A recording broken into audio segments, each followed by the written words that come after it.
नमस्कार साथियों। आज से हम शुरू करने जा रहे हैं भारत का भूगोल।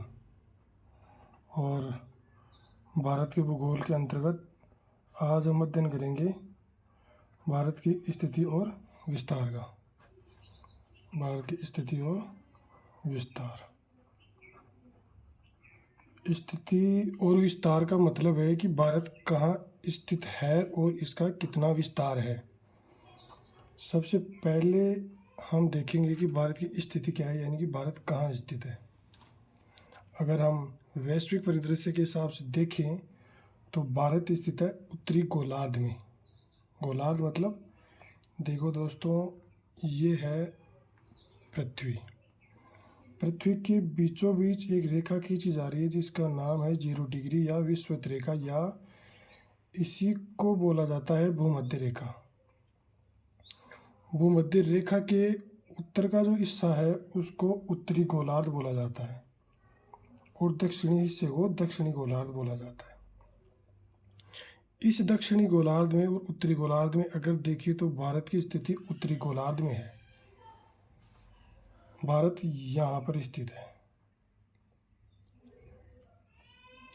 अगर प्रश्न पूछा जाए कि भारत कौन से गोलार्ध में स्थित है तो इसका उत्तर होगा उत्तरी गोलार्ध में। प्रश्न को अगर थोड़ा और मॉडिफाई किया जाए और अगर ऑप्शन में उत्तरी गोलार्ध नहीं हो तो इसको देशांतर को भी इसमें शामिल कर लिया जाता है दोस्तों, क्योंकि भारत उत्तरी गोलार्ध में भी पूर्वी से में है। अतएव कई बार इसको यूँ लिखा जाता है कि भारत उत्तरी गोलार्ध में होने के बाद भी उत्तरी और पूर्वी गोलार्ध में स्थित है। उत्तरी पूर्वी इसलिए क्योंकि अगर बीचों बीच में से 0 डिग्री रेखा अगर खींचे और देखें तो भारत की स्थिति पूर्वी गोलार्ध में है। गोलार्ध हालांकि दो ही है, उत्तरी और दक्षिणी, लेकिन क्योंकि पूर्वी से में इसलिए इसको उत्तरी पूर्वी गोलार्ध में बोल दिया जाता है। ये तो गई भारत की स्थिति। अब हम देखेंगे भारत का विस्तार कि इस स्थिति में भी भारत कहाँ से कहाँ तक स्थित है। स्थिति और विस्तार को अगर देखा जाए तो अक्षांशों के द्वारा समझा जाता है। अगर हमें ये पता चल जाए कि कितने अक्षांश और कितने देशांतर में भारत स्थित है तो इसकी एग्जैक्ट लोकेशन हम बता सकते हैं। जैसे अगर ये भारत को हम एक रफली नक्शा बना ले तो हम आसानी से इसको समझ पाएंगे। देखिए ये बन गया, ये एक रफ नक्शा हमने बना लिया है। ये जो जगह है इसका नाम है कन्याकुमारी। कन्याकुमारी। इसके साथ में ही यहाँ एक जगह है बड़ा निकोबार। अंडमान निकोबार के अंतर्गत एक जगह है बड़ा निकोबार, और यहाँ सबसे ऊपर है इंदिरा कोल। पूर्वी से अगर यहाँ देखिए तो स्थिति है किबितू। और किबितू स्थित है अरुणाचल प्रदेश में। और ये कन्याकुमारी है, और इधर है गुजरात में एक जगह है जिसका नाम है गौरमाथा। कई बार प्रश्न सीधा सीधा पूछ लिया जाता है कि भारत का उत्तरतम बिंदु कौन सा है, तो हमें ये इंदिरा कोल या दक्षिणतम बिंदु कन्याकुमारी या मुख्य बिंदु में दक्षिणतम बिंदु कौन सा है, ये तो बात हो गई है। ये गुजरात है, ये अरुणाचल प्रदेश, जम्मू, और ये आपका जो है तमिलनाडु। और अब हम बात करेंगे कि अक्षांशों में भारत की स्थिति कैसी है। तो हम ये 2 लाइन ड्रॉ कर लेते हैं। ये यहाँ पर जो स्थिति है वो है 8 डिग्री और 4 मिनट। ऊपर है 37 डिग्री 6 मिनट। हम ये बना चुके हैं इंदिरा कोल 37 डिग्री 6 मिनट, कन्याकुमारी 8 डिग्री और 4 मिनट। इसके साथ ही ये जो बड़ा निकोबार है ये है 6 डिग्री और 45 मिनट। और जो गौरमाता है गुजरात वाला, ये हिस्सा है 68 डिग्री 7 मिनट, और ये 97 डिग्री और 25 मिनट। ये स्थिति भारत की है।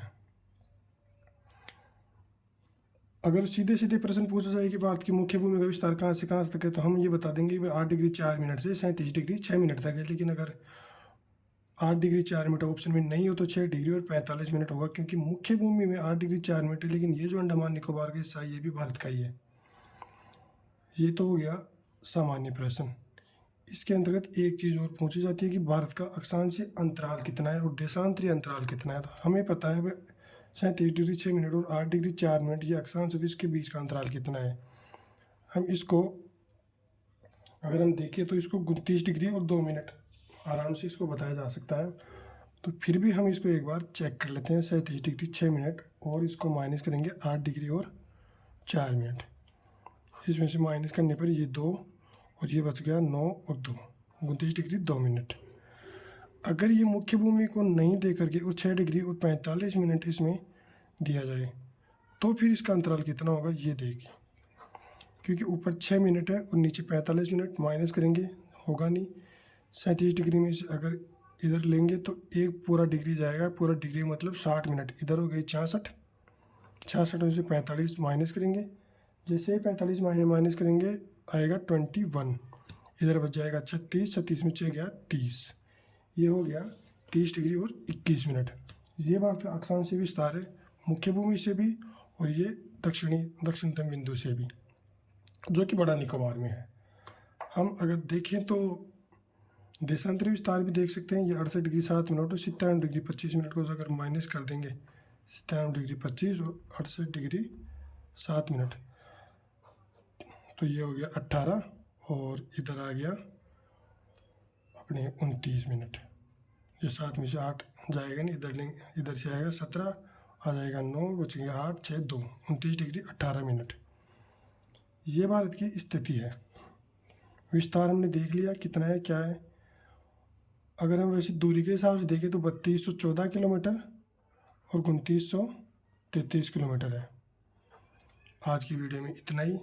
आज हमने देखा भारत की स्थिति कहाँ है, उत्तरी गोलार्ध में, उत्तरी पूर्वी गोलार्ध में, देशांतरीय विस्तार कितना है, अक्षांश कितना है, सब कुछ। और अगर हम देखें तो इसकी एक चीज़ और देख सकते हैं कि कर्क रेखा जो है वो भारत के बीचों बीच से गुजरती है। और ये कर्क रेखा क्योंकि बीचों बीच से गुजरती है इसलिए ये भारत को उष्ण कटिबंध और शीतोष्ण कटिबंध में बांट देती है। उष्ण और शीतोष्ण कैसे, जैसे ये पृथ्वी है, ये 0 डिग्री है, ये 23 डिग्री 30 ये कर्क रेखा और ये इधर 23 डिग्री 30 ये मकर रेखा। 0 से लेकर के और 23 डिग्री 30 तक जो स्थिति है वो है उष्ण कटिबंध की और इससे ऊपर वाला है शीतोष्ण। भारत क्योंकि 8 डिग्री से है तो नीचे 0 डिग्री भी है, फिर 8 डिग्री 6 डिग्री 8 डिग्री और यहाँ से 23 डिग्री तक ये तो आ गया उष्ण कटिबंध में और इससे ऊपर वाला है शीतोष्ण कटिबंध में। तो ये बात है। हमने ये जो सीरीज शुरू करी है भारत के भूगोल की, आगे अगली वीडियो में हम इससे आगे जो चीज़ें हैं वो देखेंगे। जैसे कि भारत की ये जो समुद्री सीमा कितनी है, टोटल स्थल सीमा कितनी है, कौन कौन से राज्य हैं जो समुद्री सीमा पर स्थित है, जैसे गुजरात है, महाराष्ट्र है, और भारत के राज्य से कौन कौन से अलग दूसरे राज्य सीमा बनाए हुए हैं, कौन से देश सीमा बनाए हुए हैं, जैसे बांग्लादेश से 4096 किलोमीटर, पाकिस्तान है अपने, और नेपाल, भूटान, ये श्रीलंका है यहाँ पे। तो इस तरह की सारी चीज़ें बाद में हम देखेंगे अगली वीडियो में। तो धन्यवाद।